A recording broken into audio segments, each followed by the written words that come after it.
Bien, amados hermanos, estamos ubicados en el capítulo 10 del Evangelio de Juan. Pero antes de entrar a este hermoso capítulo también del Evangelio de Juan, leamos por favor los primeros versículos de este Evangelio. Vayamos por favor a Juan capítulo 1. Vamos a dar lectura el versículo 1 al versículo 5. Juan capítulo 1. Versículo 1 al 5, y luego vamos a dar lectura también del versículo 9 al 14. Dice la bendita palabra del Señor: en el principio era el Verbo, y el Verbo era con Dios, y el Verbo era Dios. Este era en el principio con Dios. Todas las cosas por Él fueron hechas, y sin Él nada de lo que ha sido hecho fue hecho. En Él estaba la vida, y la vida era la luz de los hombres. La luz en las tinieblas resplandece, y las tinieblas no prevalecieron contra ella. Versículo 9. Aquella luz verdadera que alumbra a todo hombre venía a este mundo. En el mundo estaba, y el mundo por Él fue hecho, pero el mundo no le conoció. A lo suyo vino, y los suyos no le recibieron. Mas a todos los que le recibieron, a los que creen en su nombre, les dio potestad de ser hechos hijos de Dios, los cuales no son engendrados de sangre, ni de voluntad de carne, ni de voluntad de varón, sino de Dios. Y el Verbo fue hecho carne, y habitó entre nosotros, y vimos su gloria, como del unigénito del Padre, lleno de gracia y de verdad.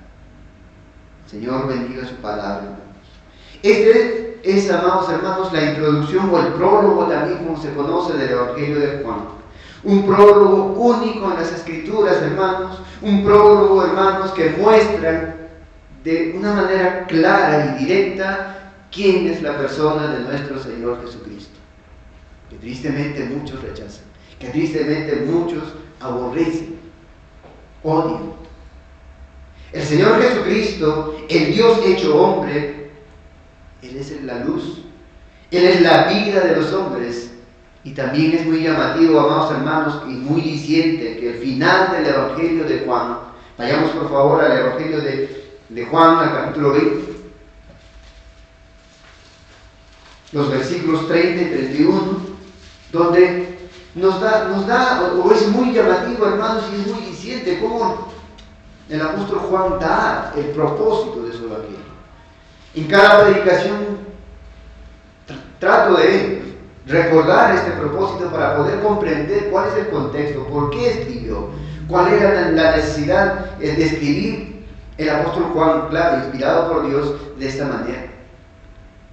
Juan capítulo 20, versículo 30 al 31 dice: y hizo además Jesús muchas otras señales en presencia de sus discípulos, las cuales no están escritas en este libro, pero estas se han escrito para que creáis que Jesús es el Cristo, el Hijo de Dios, y para que creyendo tengáis vida en su nombre. Y en el capítulo 21 más adelante, hermanos, en el versículo 25,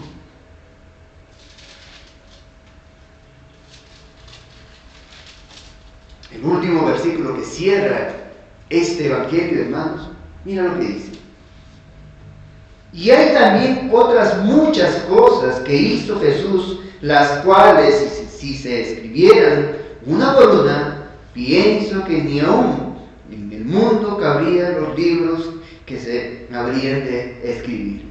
Amén. Cuando nos dice estas cosas, amados hermanos, tenemos que entender, el apóstol Juan, que escribió este libro, inspirado por el Espíritu Santo, revelado por Dios, tuvo el propósito de que creamos en Cristo, ¿verdad? Que Él es el Cristo, el Hijo de Dios. Pero solamente agarró 7 señales maravillosas del Señor para que nosotros, a través de ellas, pues conozcamos quién es nuestro Señor Jesucristo. Pero también nos dice que había muchas otras señales, ¿verdad?, que hizo el Señor, que no están escritas en este libro. Pero ¿quiénes sí vieron, hermanos? El pueblo judío, los líderes religiosos. Ellos vieron todas esas maravillas que nosotros no conocemos, porque el Señor no quiso que nosotros conociéramos. Pero cuando dice que otras cosas sí han sido hechas por el Señor, es porque sí hubo. Y eso es lo más triste, hermanos, viendo tanta maravilla del Señor, lo rechazaron. Muchas veces, hermanos, no percibimos a la persona del Señor Jesucristo como lo que es, hermanos. Y nunca en nuestra vida cristiana muchas veces percibimos que la vida cristiana se trata, hermanos, de la relación con el Señor, una relación personal con el Señor. ¿Por qué? Porque estamos unidos a Él. Y esto es fundamental, hermanos. El cristianismo es una relación con la persona del Señor Jesucristo. Y ese es el énfasis, hermanos, que hace o que tiene el Evangelio de Juan. No es cuestión de doctrina, hermanos. Es cuestión de que nosotros debemos relacionarnos con la persona del Señor Jesucristo, pero conociendo. ¿Es necesaria la doctrina? Por supuesto que sí. Porque si no, ¿cómo conocemos cómo es nuestro Señor Jesucristo? O cómo es la manera que nosotros nos relacionamos con el Señor. La doctrina sí nos enseña y nos guía aquí a esa relación, hermanos. Juan también, hermanos, más adelante también meditaremos, estudiaremos, hermanos, en el capítulo 15, versículos 5 al 7, nos habla algo muy importante. De esa relación, de esa unión que tenemos con Cristo. Juan capítulo 15, versículos 5 al 7. Dice: yo soy la vid, vosotros los pámpanos, y el que permanece en mí y yo en él, éste lleva mucho fruto, porque separados de mí nada podéis hacer. El que en mí no permanece será echado fuera como pámpano, y se secarán, y los recogen y los echan en el fuego y arden. Si permanecéis en mí y mis palabras permanecen en vosotros, pedid todo lo que queréis y os será hecho. La semana pasada vimos la tragedia de tener líderes religiosos falsos, ¿verdad? De tener pastores falsos que no te predican el verdadero evangelio. Y en el contexto del primer siglo, hermano, donde nos encontramos, donde se relata este capítulo 10 de Juan, la tragedia es que estos pastores, falsos pastores, aquellos líderes religiosos que debían haber sido pues quienes dirijan al pueblo del Señor en pos de la voluntad de Dios, ¿qué hicieron? Hicieron totalmente lo contrario, ¿verdad? Aparte de que ellos mismos no quisieron aceptar a Cristo, reconocer que era el Mesías, el Mesías prometido del Antiguo Testamento, aún viendo las señales que las Escrituras en el Antiguo Testamento nos revelan, lo rechazaron. Pero no quedó ahí su maldad, sino que hicieron, prohibieron a la gente que las personas vayan en pos de la voluntad de Dios, en pos de Cristo. Así como el ciego, que se humilló delante del Señor y le adoró. También vimos, hermanos, que en el medio de esta tragedia el Señor Jesucristo se presenta como ¿qué? Como el buen pastor. Como el pastor que viene a sus ovejas para darle vida en medio de esa tragedia de tener pues falsos líderes religiosos, falsos pastores. En este capítulo 10, hermanos, nos relata en cuanto a la vida del Señor Jesucristo. Estamos a solo 3 meses de enfrentar su pasión, hermanos. Porque Juan divide su evangelio, estamos, por decirlo así, en la mitad del evangelio. A partir del capítulo 2, hermanos, se va a centrarse en la última semana de su vida del Señor Jesucristo. Pero siempre lo que quiere el apóstol es que reconozcan a Cristo, su persona, su obra, y que crean en Él, que Él es el Cristo, el Hijo de Dios, y creyendo pues Él no tengan vida en su nombre. Y cuando finalice este capítulo, hermanos, el Señor Jesucristo sale de Jerusalén y ya no va a volver a Jerusalén hasta la última semana de su pasión. Ahora, en cuanto a la persona del Señor, hay un gran problema en esa época. Y también hay lo mismo en estos tiempos, hermanos. En esa época los judíos esperaban un Mesías totalmente distinto a lo que Jesús era, ¿verdad? En esa época los judíos pues estaban esperando un Mesías guerrero, un rey guerrero que lo libertara del yugo de la esclavitud. Y en estos tiempos, ¿qué están esperando la gente? Un Cristo que les sane de sus enfermedades, un Cristo que les dé las riquezas, un Cristo que les haga supuestamente vivir en este mundo nada más. Asimismo, en el tiempo de nuestro Señor Jesucristo, eso esperaban. Que venga ese Mesías que les liberta del yugo de Roma, un tipo de David, guerrero que lo librara de este yugo romano. Por eso lo rechazaron, hermanos. Por eso también para ellos la persona del Señor Jesucristo no era llamativa, hermanos. Y eso ya había sido profetizado en Isaías 53, despreciado y desechado entre los hombres, varón de dolores, experimentado en quebranto. Y como que escondimos de él su rostro, fue menospreciado y no lo estimamos. Eso es lo que pasó al Señor Jesucristo. Esa es la realidad también en estos tiempos que se ve, hermanos. Es despreciado, es menospreciado, no lo estiman. Y nosotros también en algún momento estuvimos ahí, hermanos. Pero por la gracia del Señor, ahora no. Amamos a nuestro Señor. De igual manera también, mis hermanos, el Señor no es llamativo en estos tiempos. Tristemente se ha tenido que transformar la presentación de la persona del Señor Jesucristo para que las personas les llamen la atención ese mensaje. Hoy en día, hermanos, se predica un evangelio totalmente diferente a lo que es el evangelio según las Escrituras. Porque se tiene una necesidad de ¿qué? De que las personas, ¿no?, les llame algo de atención y para que vengan al Señor. Predicar el verdadero evangelio, el arrepentimiento de pecado, hacerles ver su condición de pecado delante de Dios, no es llamativo, no es atrayente. Por eso cambiamos. Le gusta a la gente dinero, prediquemos dinero. Le gusta sanaciones, sanación. Por eso, hermanos, ¿qué se ha hecho? Se ha desvirtuado la verdad del evangelio, y es algo que nosotros no podemos permitir como iglesia, hermanos. El Señor Jesucristo no es llamativo para todo el mundo, y hoy vamos a ver, hermanos, en este día, por qué no es llamativo. Leamos, por favor, Juan capítulo 10, versículo 22.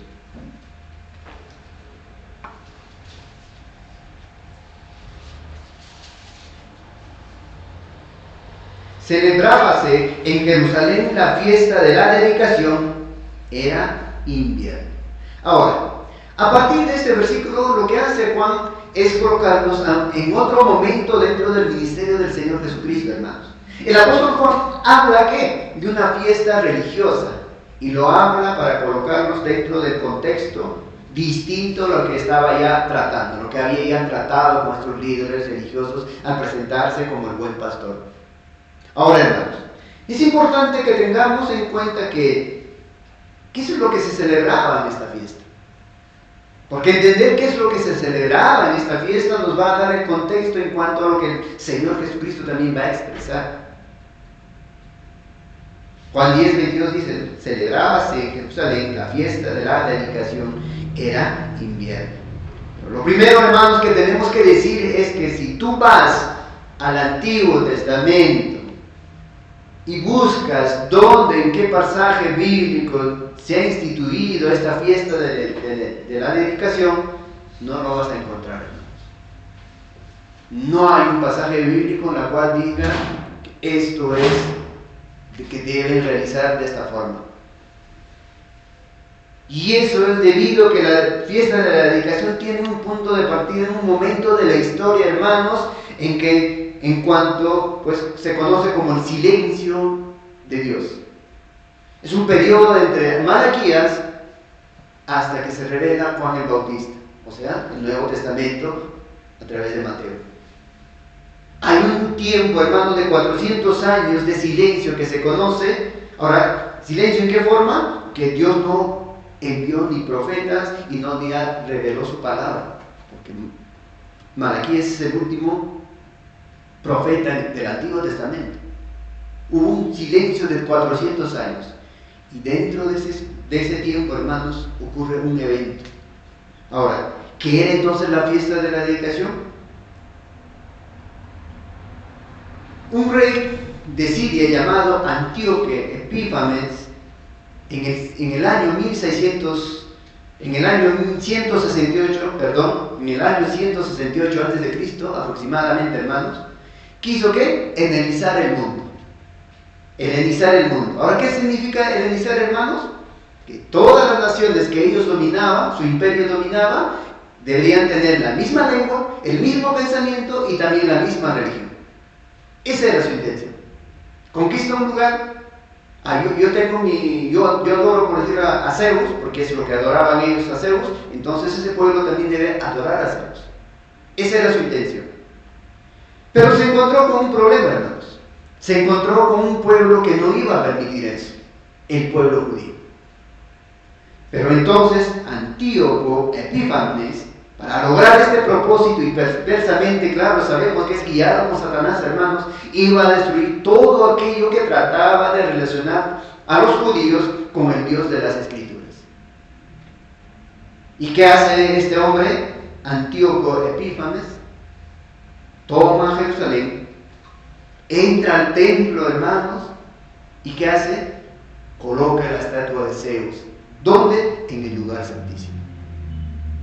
Y en el altar sacrifica ¿qué? Un cerdo, hermanos. Un cerdo. Un cerdo que hace ¿qué más? Rocía con la sangre del cerdo el lugar santo y el lugar santísimo. O sea, ¿qué ha hecho? Profanar el templo. Profanó el templo.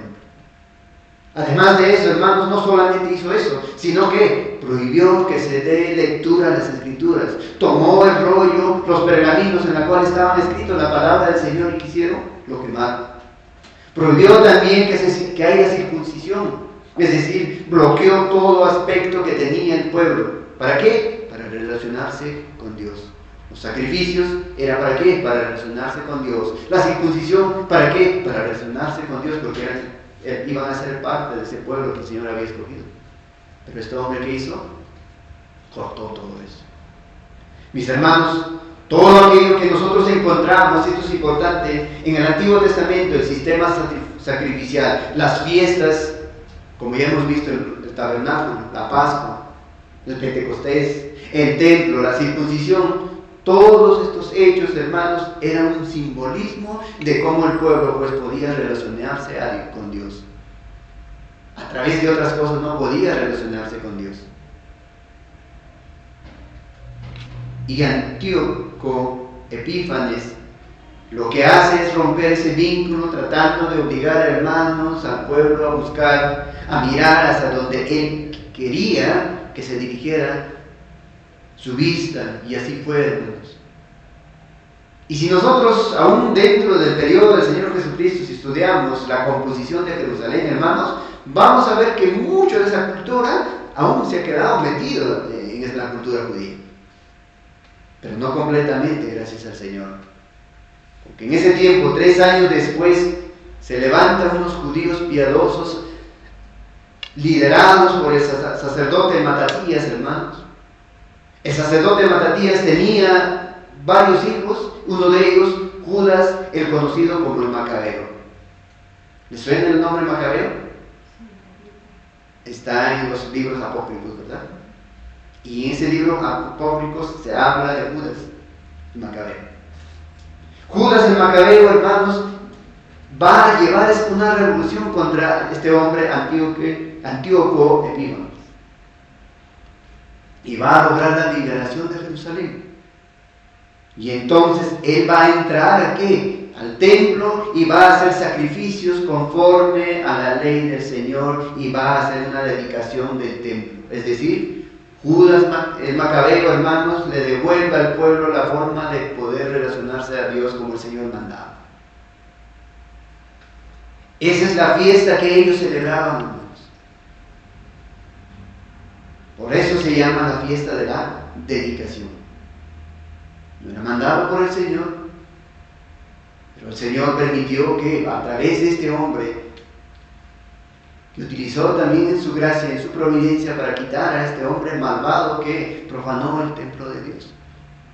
Ese es el contexto, hermanos. Eso es lo que se celebraban los judíos en esta fiesta de la dedicación. Es importante porque conocer qué había acontecido.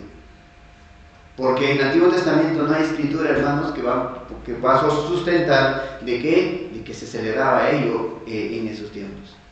Ahora, entendiendo eso y sabiendo que todo lo que encontramos en el Antiguo Testamento, aún en el periodo antes del Señor Jesucristo, nos hacemos la pregunta, hermanos: ¿en qué sentido esta fiesta de la dedicación enmarca lo que ahora va a hacer el Señor Jesucristo? Volviendo a Juan capítulo 10, versículos 22 y 23, hermanos. Celebrábase en Jerusalén la fiesta de la dedicación. Era invierno y Jesús andaba en el templo por el pórtico de Salomón. Mis hermanos, como yo he enfatizado también, todo sistema sacrificial, todas las fiestas apuntaban ¿a quién? A Cristo, ¿verdad?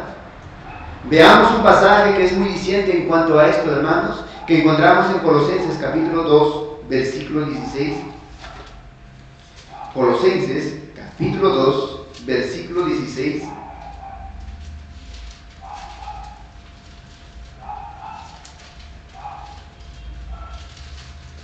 Y versículo 17 dice: por tanto, nadie os juzgue en comida o en bebida o en cuanto a días de fiesta, luna nueva o días de reposo, todo lo cual es sombra de lo que ha de venir, pero el cuerpo es de Cristo. Entonces todo lo que el Antiguo vemos o encontramos, hermanos, nosotros en el Antiguo Testamento, las fiestas religiosas, todo lo que acontece en el Antiguo Testamento, la circuncisión, lo que acontece en la fiesta de las primicias, por ejemplo, la fiesta del tabernáculo que hemos meditado, lo que vemos también en la Pascua, el Pentecostés, todo esto apuntaba aquí a Cristo. A Cristo. Por eso también 1 Timoteo 2:5 nos dice: porque hay un solo Dios y un solo mediador entre Dios y los hombres, Jesucristo hombre. Así que aquel que era el cumplimiento de todo lo que era sombra, hermanos, un simbolismo de la obra del Señor Jesucristo, se paseaba en medio de ese templo. Entonces, hermanos, el único medio que Dios había establecido para poder nosotros relacionarnos con Dios, para relacionarnos con Él, es la persona del Señor Jesucristo. Que todo lo que ellos celebraban apuntaba al Mesías. Ahí estaba presente. Todas las sombras que apuntaban a Cristo ya era visible ahí para sus vistas. Que lo que debían era correr a Él en arrepentimiento, pero no lo hicieron. El apóstol Pablo también nos dice algo importante en esto, hermanos, lo que acontece, aún en esos tiempos, lo que aconteció y lo que acontece ahora también. Segunda de Corintios, vayamos por favor rápidamente.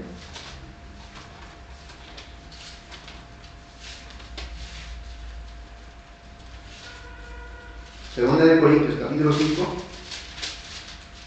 versículos 17 al 19.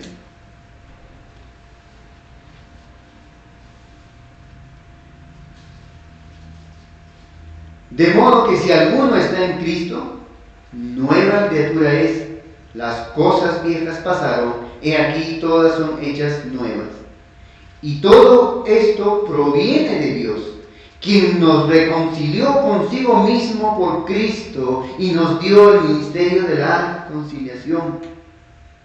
Que Dios estaba en Cristo reconciliando consigo al mundo, no tomándoles en cuenta a los hombres sus pecados, y nos encargó a nosotros la palabra de la reconciliación. Sí, que amados hermanos, aquel que era el cumplimiento de todos estos que aún ellos estaban celebrando en esos momentos, la oportunidad de tener una reconciliación con Dios, la oportunidad de tener la luz de la vida, se paseaba en medio del templo. Vimos en las predicaciones anteriores la señal maravillosa que hizo el Señor Jesucristo sanando al ciego de nacimiento.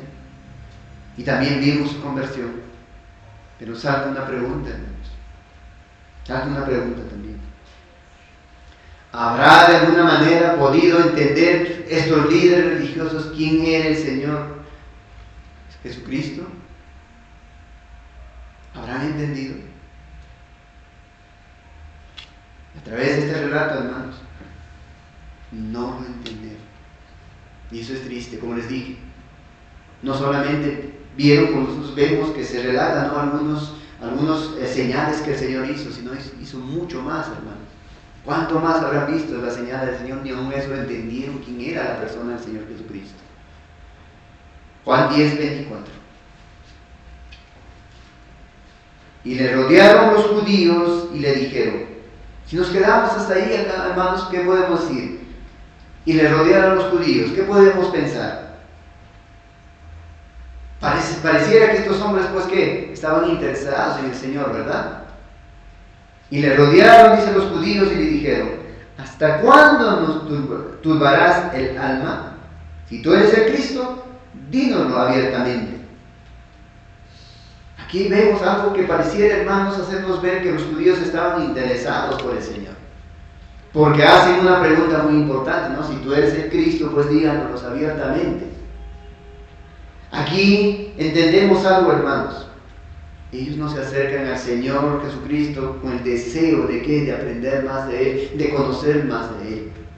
Ellos se acercan al Señor, hermanos, con ira, con odio. Y le hacen la pregunta, y en el griego es una pregunta llena de odio, hermanos. Es como preguntarles, ¿hasta cuándo nos vas a turbar nuestra alma? ¿Hasta cuándo nos la vas a atormentar? Si tú eres el Cristo, dinos pues abiertamente. De esa manera es el original, hermanos. Fue con ira, fue con odio el Señor esa pregunta. Cada vez que los líderes religiosos le hacían una pregunta al Señor, no era con un espíritu, hermanos, abierto en pos de entender, de conocer más o de aceptar más, para que conocer y aceptar al Señor. La intención siempre, hermanos, era que tenderle una trampa al Señor para que caiga, para que tropiece. Y la trampa es la siguiente, aún en esta pregunta, hermanos. ¿Qué le dicen? ¿Hasta cuándo nos turbarás el alma? Si tú eres el Cristo, dínos abiertamente. Si el Señor Jesucristo respondía, sí, soy el Mesías prometido, aunque ya lo había respondido, ¿verdad?, varias veces. Pero querían que diga, sí, soy el Mesías prometido, que dijera así. Entendamos, hermanos, que los romanos que dominaban en ese momento al pueblo judío no iban a permitir que Jesús viviera. ¿Por qué? Porque el concepto de Mesías entre los judíos era ¿qué? Que iba a ser un líder revolucionario, que iba a ser un líder que iba a liberarles de la esclavitud del yugo romano. Como ese pensamiento tenían los judíos, pues los romanos también conocían ese pensamiento, ese concepto del Mesías. Pero no solo fue eso, hermanos. También los líderes religiosos judíos no iban a aceptar pues que este hombre que no tenía ningún poder, no tenía ninguna influencia, se llamara a sí mismo como el Mesías. Aun viendo, hermanos, eso es triste, aun viendo que todas las señales que el Señor Jesucristo había hecho delante de ellos, delante de sus ojos. Así que, hermanos, esta es una doble trampa que quisieron hacer los judíos. Y vamos a ver también, hermanos, que precisamente este concepto del Mesías que se tenía en este pueblo, hermanos, es lo que le llevó también, después de 3 meses, a llevar al Señor Jesucristo, a llevarlo a la cruz del Calvario, a morir en la cruz. Pero aún en ese momento no era su tiempo. Ahora, mis hermanos, miremos cómo el Señor Jesucristo responde a esa pregunta. Sabemos, hermanos, en cada pregunta que les hacen los fariseos o cualquier líder religioso, el Señor responde de una manera impresionante, que les deja sin piso. Versículo 25, Juan 10, hermanos. Jesús les respondió, no le hacen la pregunta, si eres el Cristo, dinos abiertamente, ¿verdad? Les dice, díganos abiertamente, pero ¿qué dice el Señor? Os lo he dicho y no creéis. Las obras que yo hago en nombre de mi Padre, ellas dan testimonio de mí.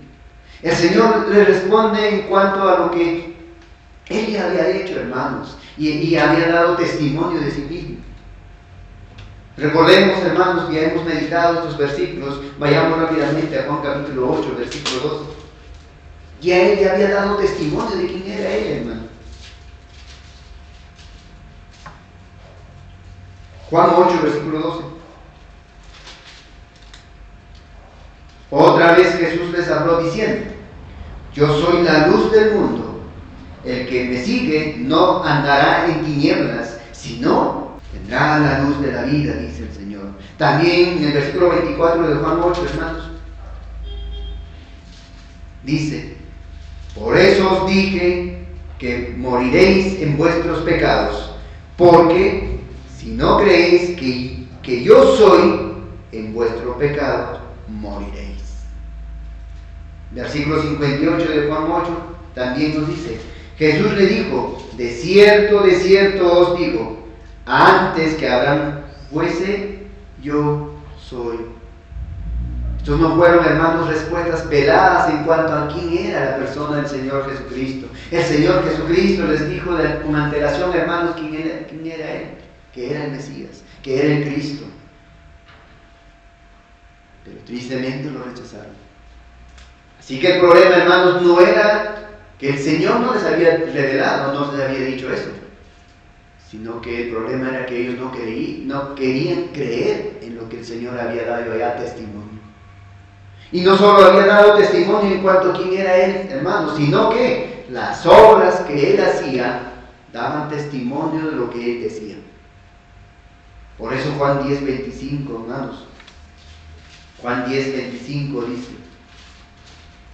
Jesús le respondió: os lo he dicho y no creéis. Las obras que yo hago en nombre de mi Padre, ellas dan testimonio de mí. Así que el problema no era que el Señor Jesucristo no hubiera dado testimonio de quién era Él, hermanos. El problema era que no creían. ¿Por qué no creían? Porque habían tomado la determinación de no creer a algo que era tan evidente, hermanos. Ellos rechazaron lo evidente porque odiaban al Señor. Ahora, ¿por qué odiaban al Señor, hermanos? ¿Por qué tantas personas hoy también odian a los cristianos y a su predicación? ¿Por qué? Vayamos a Juan capítulo 3, versículo 19-20.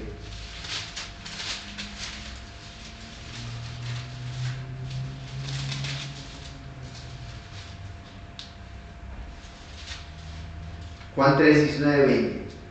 Y esta es la condenación, que la luz vino al mundo y los hombres amaron más las tinieblas que la luz, porque sus obras eran malas. Porque todo aquel que hace lo malo aborrece la luz y no viene a la luz, para que sus obras no sean reprendidas. ¿Por qué la gente odiaba al Señor, odia al Señor? ¿Por qué la gente odia la verdadera predicación? La verdad no matizada, claro. ¿Por qué odia la predicación? Porque la gente odia la exposición de sus pecados. La gente no le gusta escuchar que es expuesta a su pecado a través de la palabra. Los líderes religiosos, hermanos, odiaban al Señor porque el Señor les dijo: ay de vosotros, escribas y fariseos hipócritas, porque sois semejantes a sepulcros blanqueados, que por fuera la verdad se muestran hermosas, mas por dentro están llenos de huesos muertos y de toda inmundicia. Así también vosotros por fuera, a la verdad, os mostráis justos a los hombres, pero por dentro estáis llenos de hipocresía e iniquidad. Mateo 23, 27, 28. Por eso lo odiaban. Estos líderes, falsos maestros que supuestamente eran los que dirigían al pueblo en pos del Señor, en pos de la voluntad del Señor, no estaban cumpliendo con eso, y por eso el Señor les dice. Por eso lo odiaban, hermanos. Cuando un cristiano, hermanos, lleva la verdadera predicación, la exposición de la palabra, aquellos que aman pecar aborrecen ese mensaje. Aborrecen ese mensaje.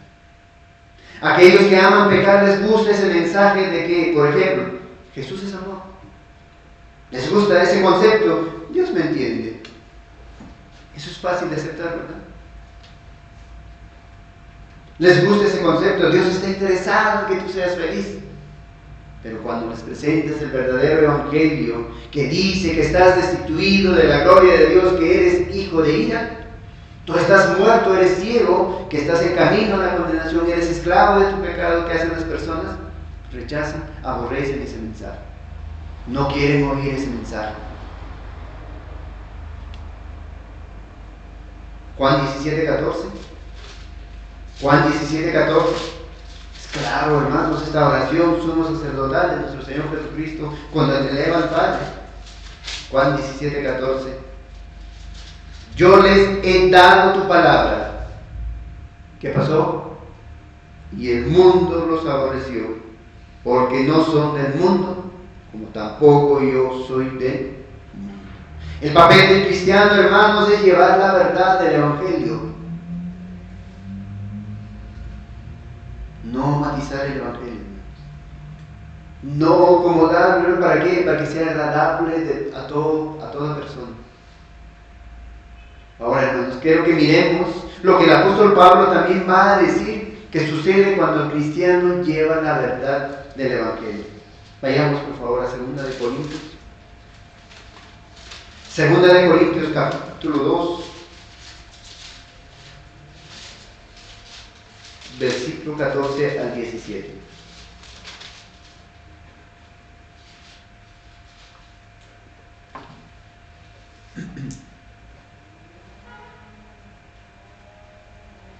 Mas a Dios gracias, el cual nos lleva siempre en triunfo en Cristo Jesús, y por medio de nosotros manifiesta en todo lugar el olor de su conocimiento. ¿Cuál es el olor de su conocimiento, hermanos? El evangelio. Porque para Dios somos grato olor de Cristo en los que se salvan. Por supuesto, ¿verdad? Es agradable para los que se salvan. Y en los que se pierden, a esto ciertamente olor de muerte para muerte, y a aquellos olor de vida para vida. Y para estas cosas, ¿quién es suficiente? Pues no somos como muchos que dice, hermanos, que medran falsificando la palabra de Dios, sino que con sinceridad, como de parte de Dios y delante de Dios, hablamos en Cristo. Como cristianos, hermanos, no tenemos el derecho de cambiar el mensaje que está en las Escrituras. Ese mensaje que para muchos es olor de muerte y es odiado, hermanos. Entonces, hermanos, estos líderes religiosos decidieron que rechazar al Señor, pero siempre el Señor iba más allá con sus respuestas, porque les va a mostrar la causa del por qué ellos no creían, y esto les va a ser más ofensivo, como también ahora es ofensivo, hermanos. ¿La palabra es ofensiva? Sí. Pero para nosotros es ofensivo la palabra, hermanos, para que somos creyentes, no, ¿verdad? Un momento sí fue ofensivo, hasta aún quizás rechazábamos, odiábamos también, pero ahora ya no es ofensivo para nosotros. Juan 10:26. Pero vosotros no creéis, porque no sois de mis ovejas, como os he dicho. Ahora, hermanos, la responsabilidad humana de lo que leímos en el versículo 25, vamos a leerlo, dice: Jesús le respondió: os lo he dicho y no creéis. Sus responsables son ellos, aquellos que no creen. Las obras que yo hago en nombre de mi Padre, ellas dan testimonio de mí. Y lo que ellos habían hecho en cuanto a la persona de Jesucristo, pues una verdad, de rechazarlo. Hay una responsabilidad de estos hombres de rechazarlo. Pero también hay una verdad bíblica, hermanos, es que nadie cree en el Señor si Dios no hace la obra dentro de él, como hizo en el hombre ciego. Porque el único que respondió en fe, hermanos. Si mismo milagro vieron muchos. Claro que él lo palpó en carne propia, ¿verdad? Nadie, hermano, tiene de forma natural lo que debe tener. ¿Para qué? Para creer en el Señor Jesucristo. La palabra es clara, hermanos. Vayamos a Filipenses, por favor. Eso debemos tener presente, hermanos. ¿Es ofensivo estas verdades? Sí. Pero nosotros no somos nadie para decir, no hay que predicar de esta manera. Filipenses, capítulo 1, versículo 29. Un pasaje conocido, hermanos.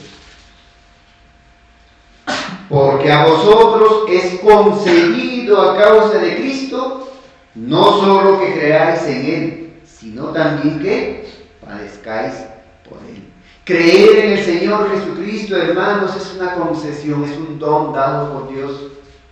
No es algo natural en el hombre. Dentro de las personas no es algo natural, hermanos. No surge de una manera natural. Les pregunto, ¿cómo te convertiste en una oveja del Señor? Una oveja no escoge a su pastor, hermanos. Es el pastor quien escoge a sus ovejas. Es el pastor quien llama a sus ovejas. Mientras que no hay un llamado a esa oveja, no me va a seguir a ese pastor. Tú no te puedes convertir solo en una oveja de Cristo. Es Dios quien te escoge a ti y eres, el Señor es quien te escoge a ti, y si eres o no oveja del Señor. Si te escoge, eres oveja del Señor. Gloria al Señor. Amados hermanos, es el momento entonces que la iglesia de Cristo empiece otra vez a pronunciar este mensaje para que los incrédulos, los soberbios, orgullosos, conozcan, hermanos, que si no creen es porque no han recibido de Dios la capacidad, y eso les ofende. Aunque les ofende, hermanos, es la realidad que dice la Escritura, no podemos taparlo. Es triste, hermanos, que en Romanos capítulo 9 muchos pastores no predican. Vayamos por favor, Romanos capítulo 9. Un capítulo que nos habla de la elección, hermanos. Es una verdad que está en las Escrituras y nosotros no podemos rehuir, hermanos, en predicar, en enseñar, en mencionar también las predicaciones. Romanos 9:13 al 16 dice, como está escrito, a Jacob amé, mas a Esaú aborrecí. ¿Qué pues diremos? ¿Que hay injusticia en Dios? En ninguna manera. Pues a Moisés dice, tendré misericordia del que yo tenga misericordia, y me compadeceré del que yo me compadezca. Así que no depende del que quiere ni del que corre, sino de Dios que tiene misericordia. Esto es ofensivo, hermanos. Esto es ofensivo para el hombre natural. Esto es ofensivo aún para cristianos. Pero es la verdad que salta de las Escrituras, hermanos, que se debe escuchar, o que deben escuchar, hermanos, aquellos que con soberbia dicen, yo no creo en las Escrituras.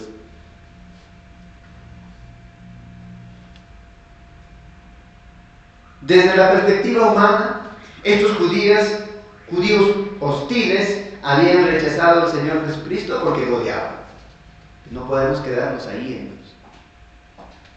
Pero desde el punto de vista divino, hermanos, no creían porque no eran parte de las ovejas del Señor. Escuchen esto, hermanos. La soberanía divina nunca excusa las responsabilidades humanas. No digan que no, porque no, seguramente mi hijo no ha sido escogido. Pobrecito. Por eso que no creyó en el Señor. Si le están presentando el Evangelio, hermanos, hay una responsabilidad que el hombre que tiene que hacer. Ustedes no fueron a Cristo cuando les presentaban el Evangelio, vieron su condición como estaban y necesitaban de Cristo, no corrieron a Él en arrepentimiento y fe. Fue su responsabilidad. Por eso la soberanía divina, hermanos, nunca va a excusar la responsabilidad del hombre. Ellos eran responsables de no creer, pero el Evangelio de Juan tiene un énfasis, hermanos. La incredulidad se debe ¿a qué? A la doctrina de la predestinación. Solo aquellos que han sido predestinados se aferrarán a los pies del Señor. Ahora, pero ¿cómo sabemos quiénes son predestinados? ¿Sabemos? No, ¿verdad? Por tanto, tenemos que predicar a toda criatura. Y la soberanía de Dios va a obrar a aquellos que son sus hijos. Quizás ahora tus hijos no ves que están en el Señor, pero más adelante el Señor los llama. Se rinden a sus pies. Pero si no les has predicado el Evangelio, si no has compartido a los familiares, ¿cómo puede obrar el Señor? Nuestra responsabilidad es predicar a todos, porque no sabemos quiénes son los escogidos, quiénes son los predestinados. Juan 10, 27, 28.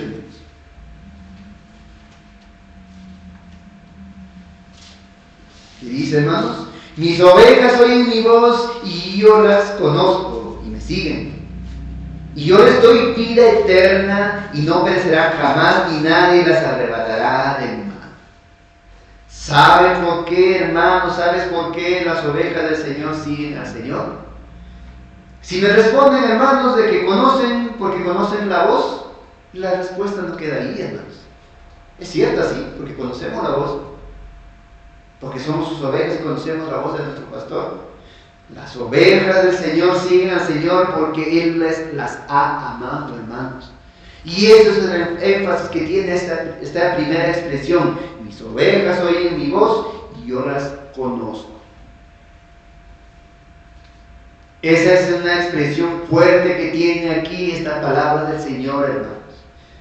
Vayamos por favor a 1 de Juan capítulo 4.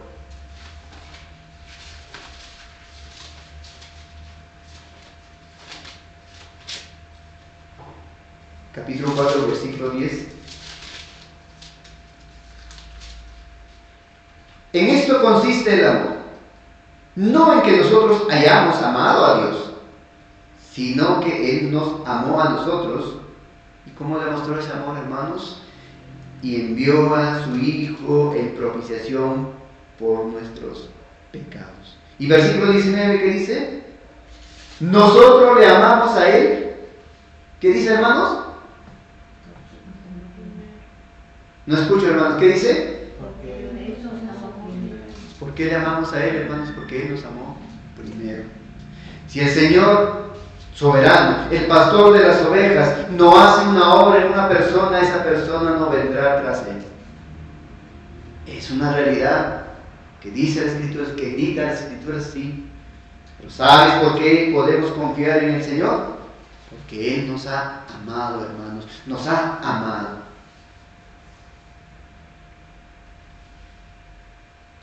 Este mensaje es ofensivo para aquellos que piensan que el hombre es quien decide buscar a Dios. El mensaje es ofensivo, de manera como estamos hablando este día, hermanos, para aquellos que creen que pueden y tienen la capacidad de decir yo creo en Cristo o yo no creo en Cristo. Si tú dices no creer en Cristo es porque no has recibido el amor de Dios, por supuesto. Sigues bajo la ira de Dios, sigues bajo la mano de la ira de Dios. Pero si tú eres oveja del Señor, este mensaje ¿qué? Te llena de gozo, ¿verdad? Como dice el apóstol Pablo en estos versículos que escribe el porqué de la elección en cuanto a nosotros, lo que hemos sido elegidos, hermanos. Vayamos por favor a Romanos capítulo 9.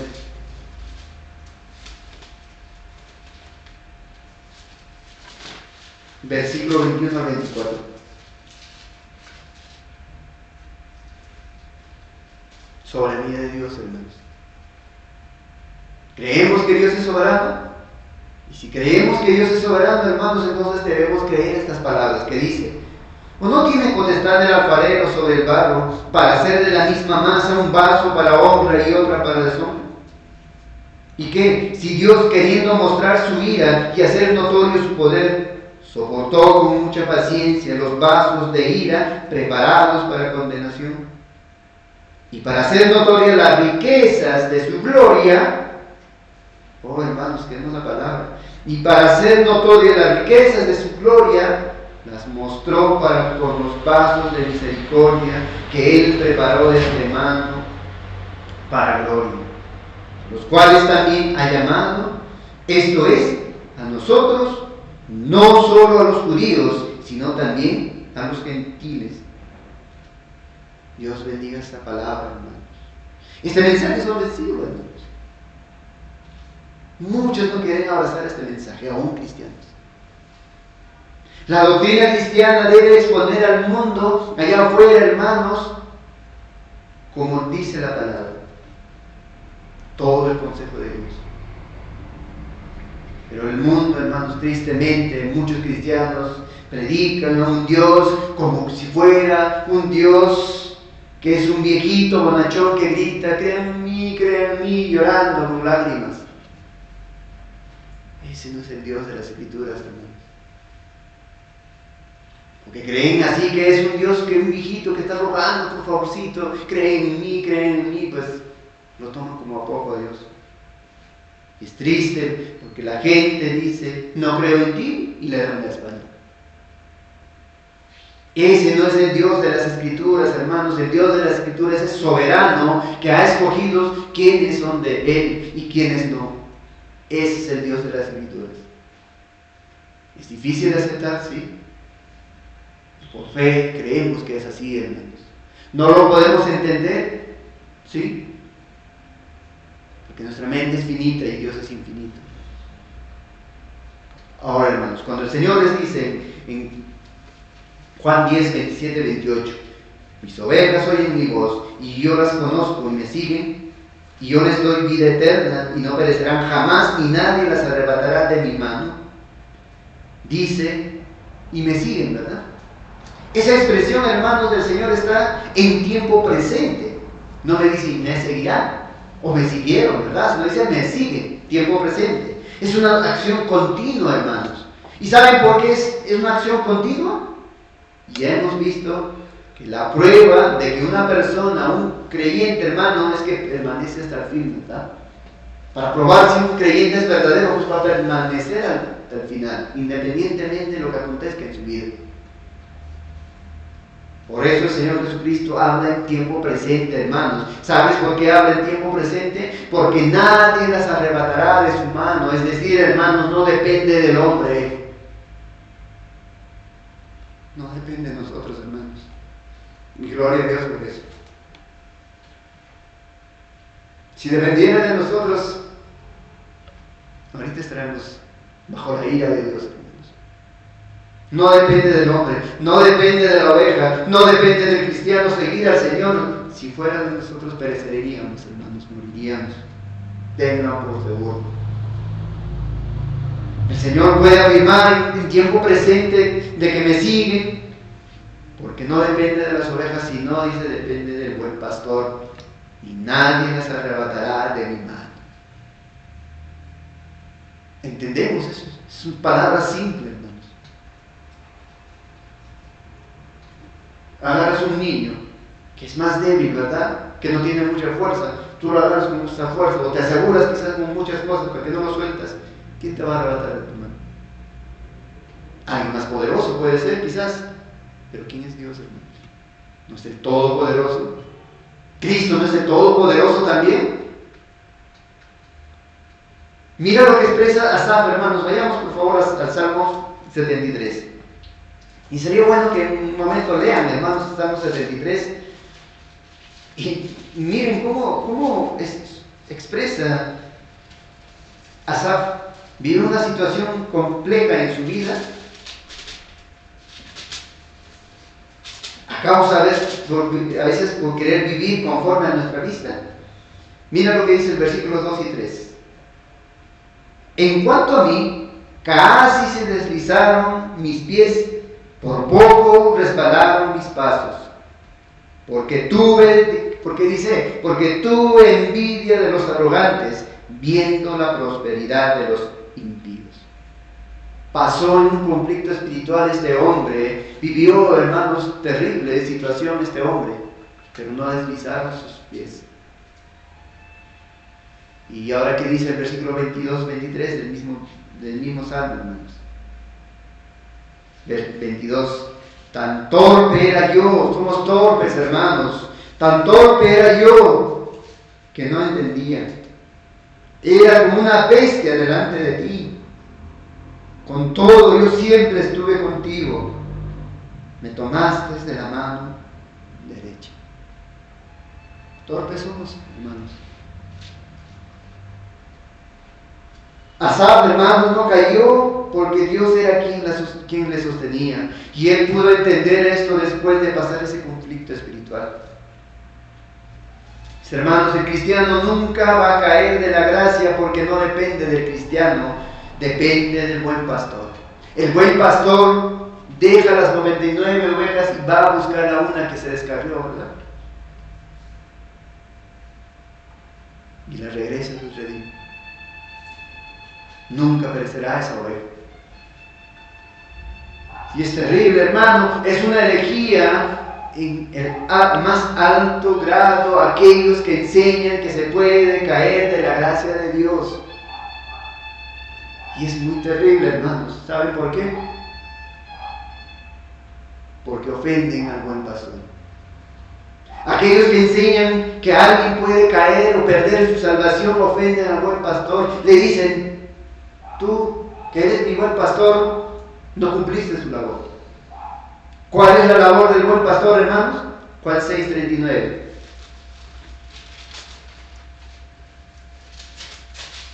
Juan 6:39, por favor, lean.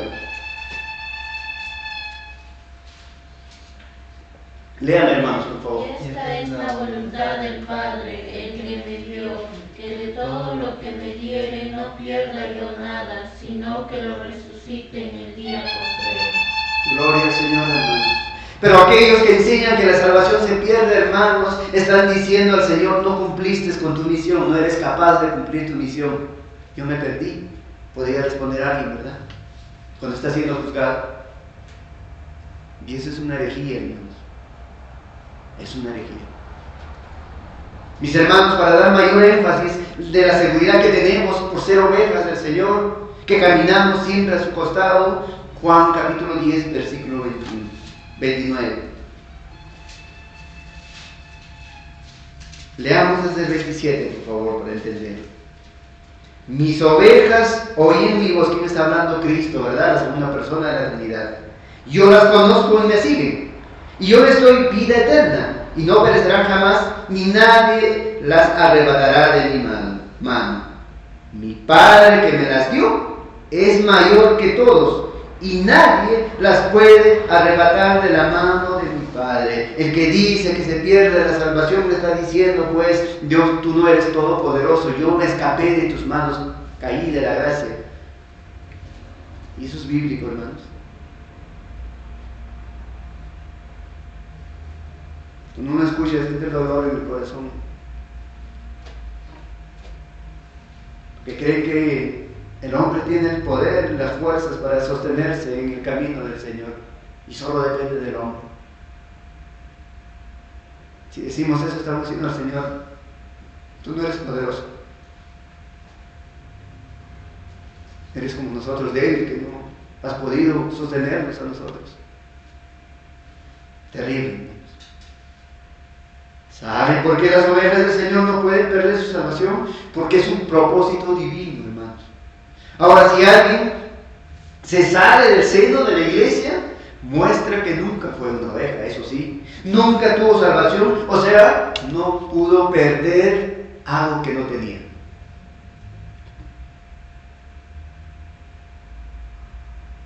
Salieron de nosotros, pero no eran de nosotros, porque si hubieran sido de nosotros, habrían permanecido.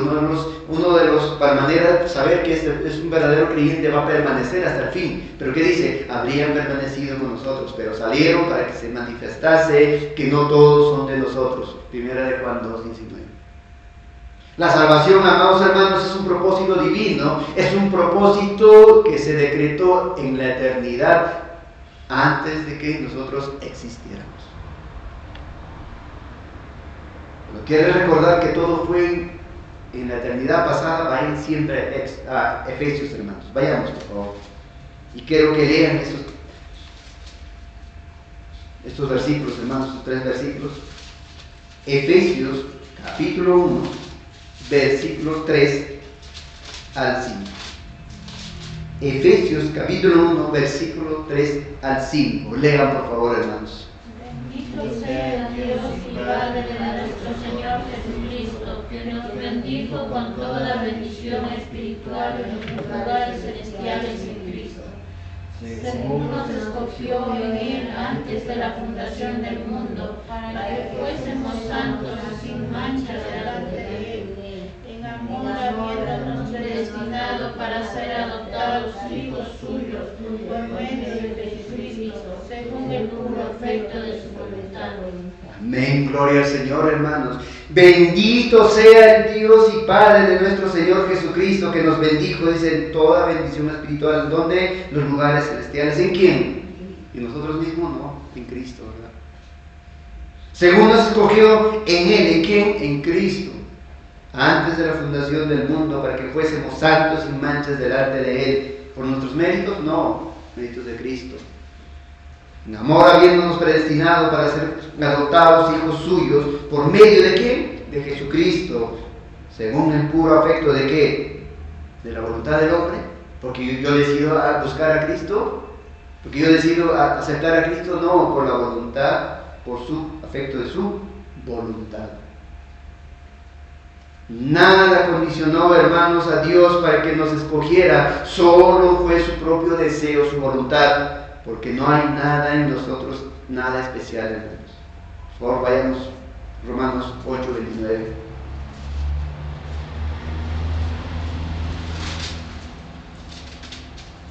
Tengan esa convicción en sus corazones, hermanos, de lo que estamos viendo. Romanos 8:29-30. Dice: porque al que antes conoció, también los predestinó, para que fuesen hechos conforme a la imagen de su Hijo, para que Él sea primogénito entre muchos hermanos. Y a los que predestinó, a estos también llamó. Tengan en cuenta, el verbo está en tiempo presente, hermanos. A los que predestinó, a estos también llamó, y a los que llamó, a estos también justificó, y a los que justificó, a estos también, dice, ¿qué? Glorificó. ¿Sabes por qué Romanos 8:30 habla en presente? Porque era un plan determinado, hermanos.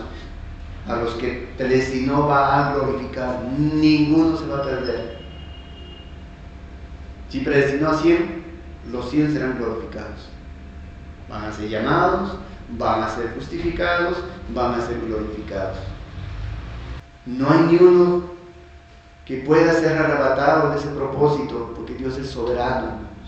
La fe, mis hermanos, es la certeza de lo que está por llegar, hermanos. La fe es la certeza de lo por venir. La fe es la certeza de lo que se cree. Es la certeza y la convicción de aquello que tal vez aún no lo percibimos, pero que es así, hermanos. ¿Vamos a ser glorificados el creyente? Por supuesto que sí, esa es la confianza que tenemos que tener.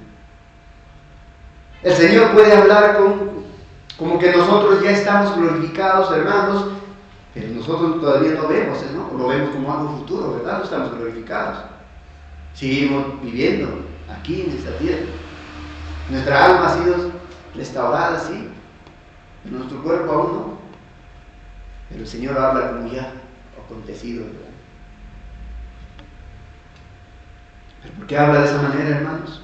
Porque ha determinado desde la eternidad, ha decretado, y mediante su providencia va llevando a cabo la historia.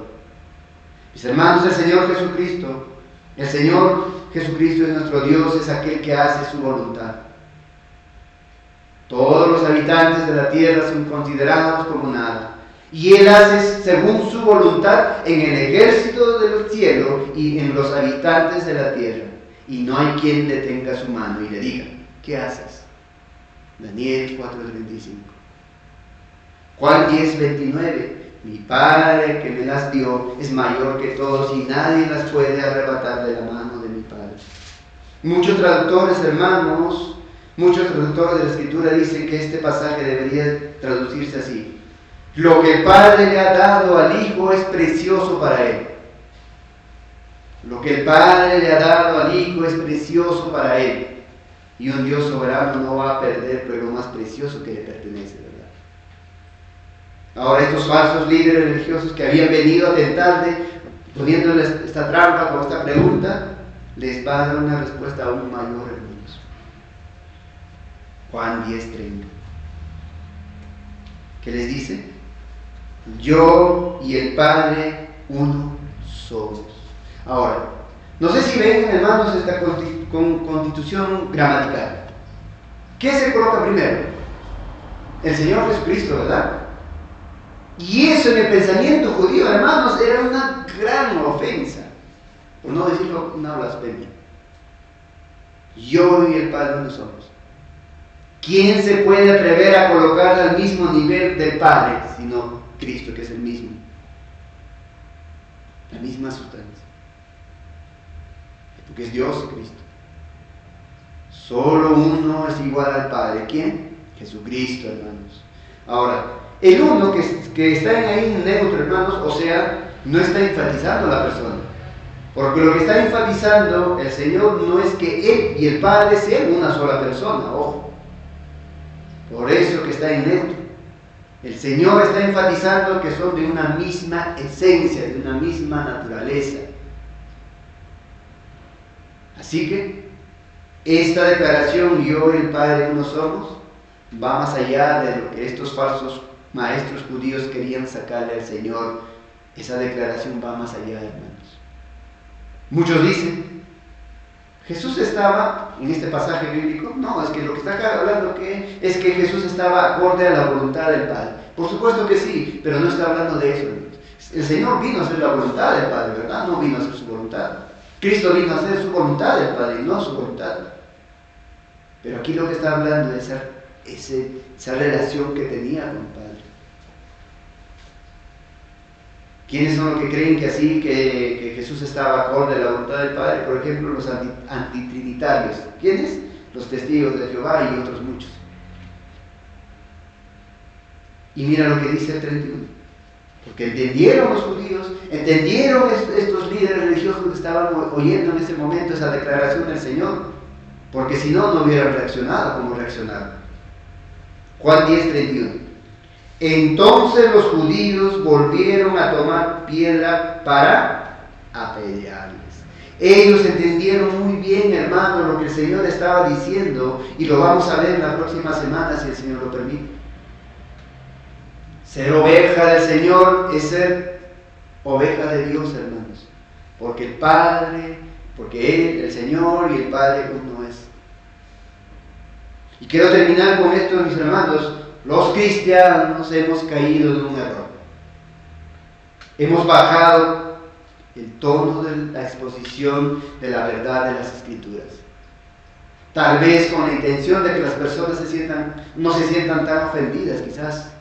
Pero con el propósito quizás que puedan venir a escuchar la predicación de la palabra. Pero eso no es nuestro papel, hermanos. Nos hemos equivocado en ello. Se han equivocado muchos en ello, hermanos, y nosotros como iglesia no debemos caer en ese error. Ahora, siempre que tú estudies la Escritura, que alguien trata de ayudarle al Señor a hacer algo, ¿qué pasa? La ensucia, ¿verdad? Si no, pregúntenle a Abraham y ya saben.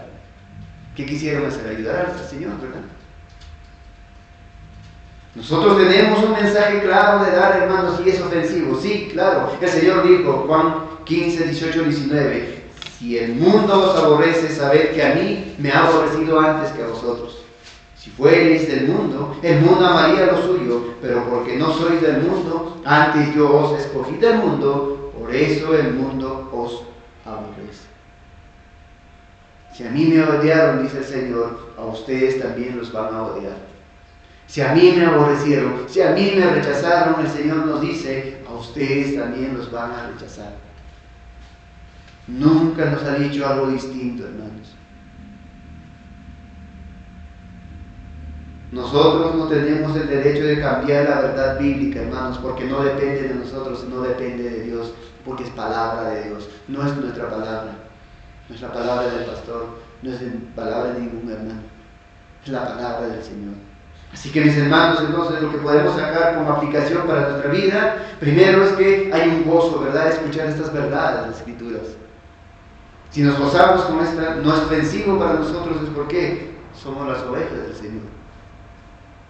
Y lo que debemos buscar es vivir conforme a su voluntad, hermanos. Pero también nos enseña que nosotros no podemos matizar el mensaje de las Escrituras, hermanos. Tengamos presente eso.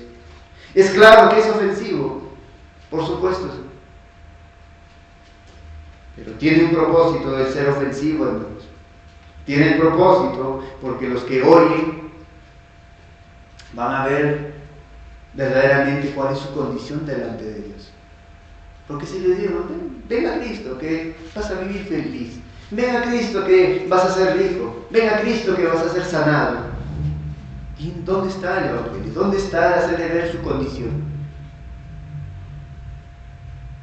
Ellos van a perderse si buscan a Cristo de esa manera. Como los fariseos estaban buscando, esperando ese Mesías que sea revolucionario, que lo liberte de la esclavitud de Roma. Así mismo están buscando. Pero ¿quién enseñaba de esa manera? ¿No eran estos falsos maestros, estos falsos líderes que enseñaban al pueblo que esperaran esa clase de Mesías?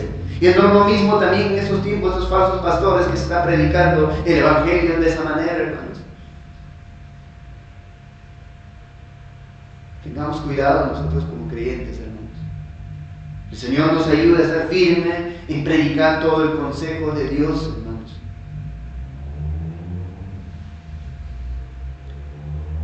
Ante todo esto, cuánta verdad hemos visto este día, hermanos. La seguridad de nuestra salvación. Porque todo depende de Cristo. Todo depende de Dios, hermanos. Y cuánto agradecidos deberíamos ser nosotros, hermanos. A veces somos malagradecidos. Debemos seguir esforzándonos más y más, hermanos. Sirvámosles al Señor conforme al don que nos ha dado en el momento, en el lugar que nos ha puesto, hermanos. No desmayemos, hermanos. Sigamos adelante.